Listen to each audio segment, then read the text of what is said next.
नमस्कार दोस्तों, स्वागत है आपका द ब्राइट पॉइंट शो में, जहां हम दुनिया के सबसे इंट्रिगिंग पॉलिटिकल डायनामिक्स, मिस्ट्रीज और उन कहानियों पर चर्चा करते हैं जो हमारी सोच को बदल कर हमें नए रास्ते दिखाते हैं। मैं हूं आपका होस्ट वैभव और आज हमारे पास एक ऐसा टॉपिक है जो आपके दिमाग को हिला के रख देगा। आज हम जानेंगे ग्लोबल स्टेज पर चल रहे पावर गेम्स के बारे में, जो अक्सर हमें समझ नहीं आते, लेकिन उनका हम सभी पर गहरा असर होता है। आज हम एक्सप्लोर करेंगे कि किस तरह से कुछ पॉलिटिकल ग्रुप्स इंडिया को बार बार टारगेट करते हैं, चाहे पीस टाइम हो या टेंशन का वक्त। इनके बीच छुपी हुई स्ट्रेटजीज और पुरानी राइवलरी के ऐसे लेयर्स हैं जो हमारे सामने कभी नहीं आते। इस एपिसोड में हम जियोपॉलिटिक्स और हिस्टोरिकल डायनामिक्स को गहराई से समझेंगे, जैसे कि बांग्लादेश की बीएनपी, जमाते इस्लामी बांग्लादेश, पाकिस्तान की आईएसआई का गठजोड़ और चाइना और यूएस का गेम प्लान, जो सब मिलकर इंडिया की रीजनल पोजीशन को चैलेंज करना चाहते हैं। ये एक ऐसा कॉम्प्लेक्स पॉलिटिकल स्ट्रेटेजी है जो आपको इस दुनिया के बिहाइंड द सीन्स की असलियत को समझने में कारगर होगी। अगर आपने अब तक सब्सक्राइब नहीं किया है तो अभी कर लीजिए। आप सभी का सपोर्ट हमें और भी थॉट प्रोवोकिंग डिस्कशंस करने के लिए मोटिवेट करता है। अगर ये वीडियो आपको इंटरेस्टिंग लगे तो लाइक, कमेंट और शेयर ज़रूर कीजिएगा। इससे हमारी कम्युनिटी बढ़ेगी और हम आपके लिए और भी ऐसे वीडियोस लाएंगे। तो दोस्तों, ये वीडियो अंत तक ज़रूर देखिएगा। आज हम पॉलिटिकल अरीना में एंटर करने वाले हैं, जहां ऐसी ऐसी लेयर्स के बारे में जानकारी मिलेगी कि आप हैरान हो जाएंगे। तो तैयार हो जाइए।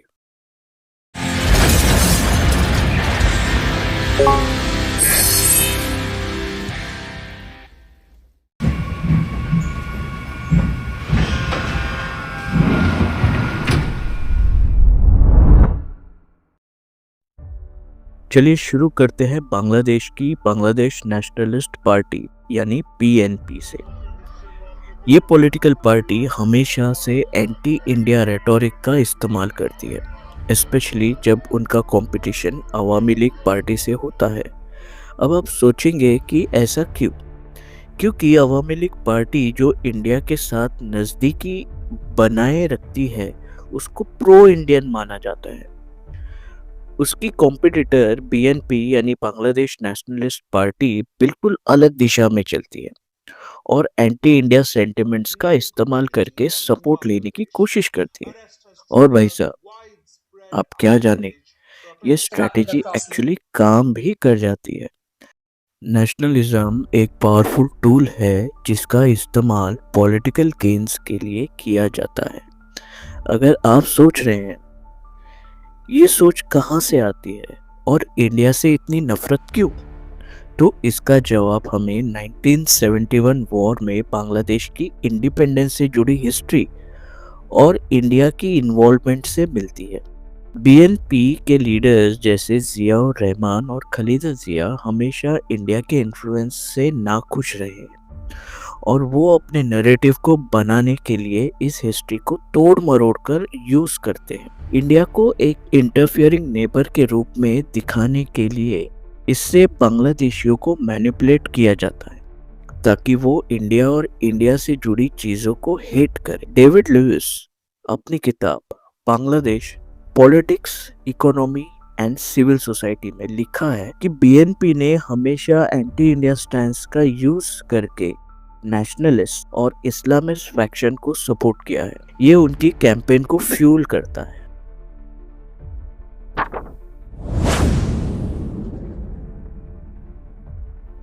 जमाते इस्लामी एक इस्लामिस्ट पार्टी है। अपने इस्लामिक रूल के एजेंडा के साथ इंडिया को बांग्लादेश की मुस्लिम आइडेंटिटी के लिए एक डायरेक्ट थ्रेट मत समझती है। ये सिर्फ पॉलिटिकल बात नहीं बल्कि रिलीजियस कॉन्फ्लिक्ट का भी मामला है।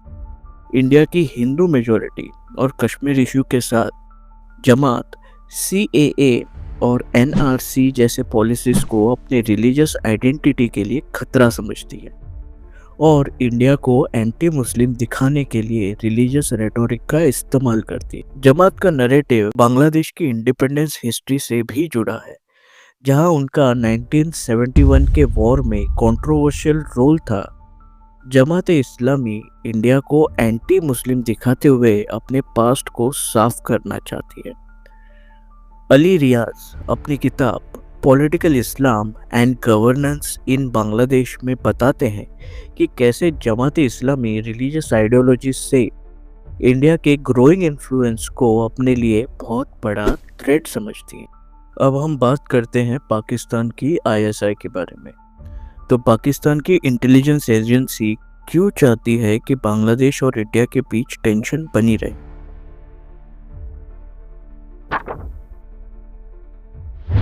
इंडिया पाकिस्तान राइवलरी एक पुरानी और गहरी कहानी है, जहां पाकिस्तान भारत के रीजनल डोमिनेंस को चैलेंज करना चाहता है। बांग्लादेश का इंडिया के साथ अलाइनमेंट उनके लिए एक डायरेक्ट थ्रेट है, इसलिए Pakistan secretly anti India groups को सपोर्ट करता है। आईएसआई ने स्ट्रैटेजिकली बांग्लादेश में ऐसे ग्रुप्स को सपोर्ट किया है जो इंडिया के खिलाफ है, जिससे पाकिस्तान अपने रीजनल इन्फ्लुएंस को बढ़ाने की कोशिश करता है। ये एक कोवर्ट वॉर है जो डायरेक्ट नजर नहीं आता, लेकिन इसका इम्पैक्ट हर जगह है, बांग्लादेश से लेकर पूरे रीजन तक। आयशा सिद्दीका अपनी किताब military inc inside Pakistan military economy में बताती है कि कैसे आईएसआई ने हमेशा इंडिया के इन्फ्लुएंस को डिस्टेबलाइज करने की कोशिश की है।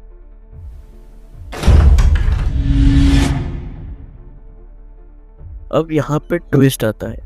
बीएनपी और जमात इस्लामी दोनों इंडिया आउट कैंपेन चला रहे हैं, जो इंडिया को बांग्लादेश की सॉवरेनिटी के लिए एक एक्सटर्नल थ्रेट के रूप में देखते हैं। ये ग्रुप चाहते हैं कि इंडिया को एक एनक्रोचिंग फोर्स दिखाया जाए, पॉलिटिकली, इकोनॉमिकली और मिलिटरीली। इसलिए वो इंडिया को प्रोवोक कर रहे हैं। जमात इस्लामी के लिए ये रिलीजियस आइडेंटिटी का भी मामला है। वो इंडिया को अपनी हिंदू मेजॉरिटी कंट्री के रूप में देखते हैं, जो बांग्लादेश में मुस्लिम मेजॉरिटी पर अपने सेक्युलर पॉलिसीज इम्पोज करने की कोशिश कर रहे हैं। वो डरते हैं कि इंडिया का इन्फ्लुएंस उनकी रिलीजियस आइडेंटिटी को डाइल्यूट कर देगा।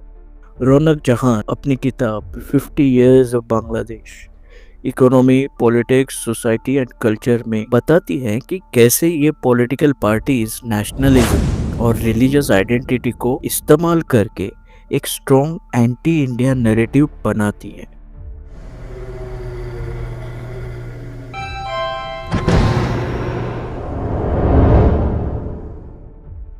बांग्लादेश में पॉलिटिकल टेंशन बढ़ रही है, जहां इस्लामिस्ट लीनिंग पार्टीज वायलेंस का सहारा लेकर इंडिया को एक सीधा मैसेज दे रही है, हम आपको यहाँ नहीं चाहते। ये सिर्फ पॉलिटिक्स नहीं है, ये एक स्ट्रैटेजिक मूव है जो रीजनल पावर बैलेंस को बदल सकता। इस टर्मोइल के बीच रिलीजियस माइनॉरिटीज, खासकर हिंदूज, काफ़ी तकलीफ में है।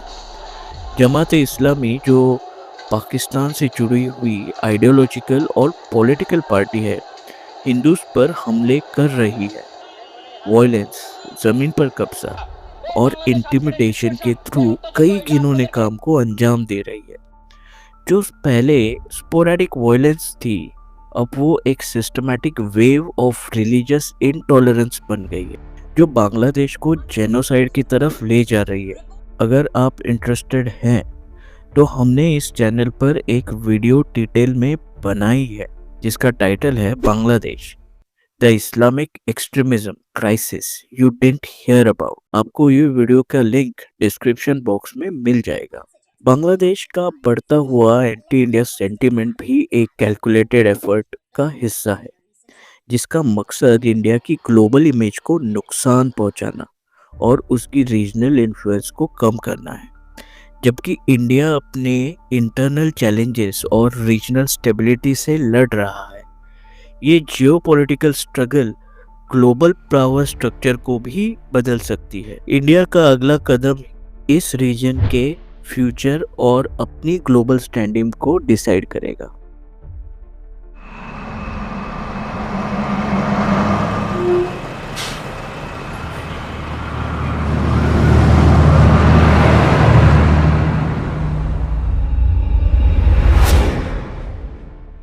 चाइना का बांग्लादेश में बढ़ता हुआ इन्फ्लुएंस काफ़ी इम्पोर्टेंट है, खासकर इकोनॉमिक इन्वेस्टमेंट और बेल्ट एंड रोड इनिशिएटिव के जरिए।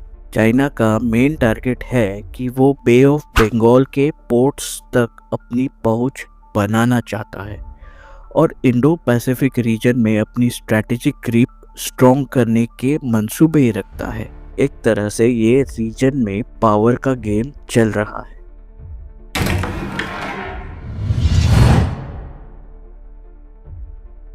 मोहम्मद यूनुस का क्लिंटन फैमिली और अमेरिकन प्रेसिडेंट जो बाइडेन के साथ गहरा कनेक्शन, ये तो सबको पता है। और मोहम्मद यूनुस का इन्फ्लुएंस बांग्लादेश में भी काफ़ी स्ट्रॉन्ग। उनका anti India stance Bangladesh India relation को इम्पैक्ट करता है। यूएस का भी अपना एजेंडा है जो बांग्लादेश के पॉलिटिक्स को शेप करने की कोशिश करता है। और शेख हसीना का पावर से हट जाना यूएस के लिए एक ऐसी अपॉर्चुनिटी हो सकती है जहां वो अपने इंटरेस्ट को पूरे तरीके से प्रमोट करने की कोशिश करे। तीस्ता रिवर डिस्प्यूट एक ऐसा इशू है जहां बांग्लादेश अपनी इंडिपेंडेंट पॉलिसी पुश कर रहा है और अगर यूएस सपोर्ट करे तो इंडिया के लिए चैलेंजिंग हो सकता है।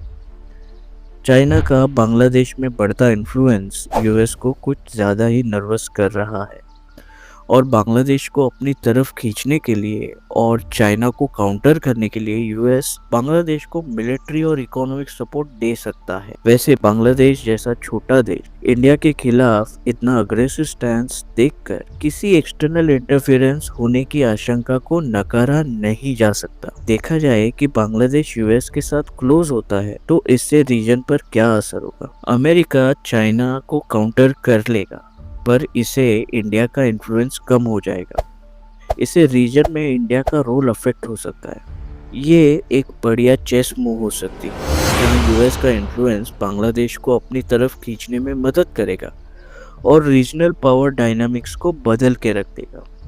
इससे न सिर्फ यूएस अपने इन्फ्लुएंस को इंडियन ओशन रीजन में मजबूत करेगा बल्कि इंडिया को अपने अलायंस पर दोबारा सोचने और चेंज करने पर मजबूर करेगा। इंडिया को इस सिनेरियो को बहुत ही स्ट्रैटेजिक तरीके से हैंडल कर जो बाइडेन ने बांग्लादेश के सपोर्ट में कोट किया था। The United State is committed to supporting Bangladesh ambitions of economic goals and partnering with Bangladesh on our shared vision for a free and open Indo Pacific. Biden का ये statement Bangladesh की strategic importance को highlight करता है, US के Indo Pacific region के interest के लिए, खासकर चाइना के इन्फ्लुएंस को काउंटर करने के लिए। तो ये था हमारा एनालिसिस।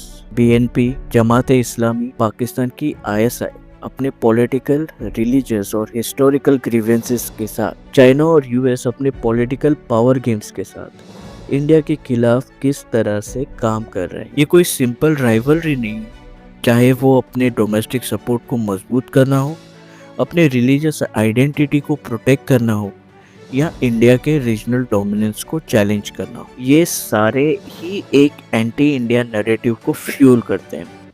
इसके पीछे काफ़ी गहराई है। एक कॉम्प्लेक्स पावर स्ट्रगल चल रही है जिसमें कई पावरफुल प्लेयर्स शामिल हैं। हर कदम पर नए रेवोल्यूशंस, नए एंगल्स सामने आते हैं और ये कहानी हर दिन नए ट्विस्ट के साथ आगे बढ़ रही है। बिफोर वी रैप अप, अगर आपको ये इंसाइट्स पसंद आए हो तो एक बार फिर से लाइक, कमेंट, शेयर और सब्सक्राइब करना मत भूलना। तो जो बुक्स और लेटर मैंने वीडियो के दौरान मेंशन किए हैं उन्हें आप ज़रूर एक्सप्लोर करें। आप उन्हें इजीली अमेज़ॉन या उनके पब्लिकेशन हाउस के पेरेंट वेबसाइट पर प्राप्त कर सकें। स्टे क्यूरियस, कीप क्वेश्चनिंग और कभी भी अपना नॉलेज बढ़ाना बंद मत करो। अगले एपिसोड तक अपने अंदर की ज्ञान की ज्योति जलाए रखिए। जय हिंद।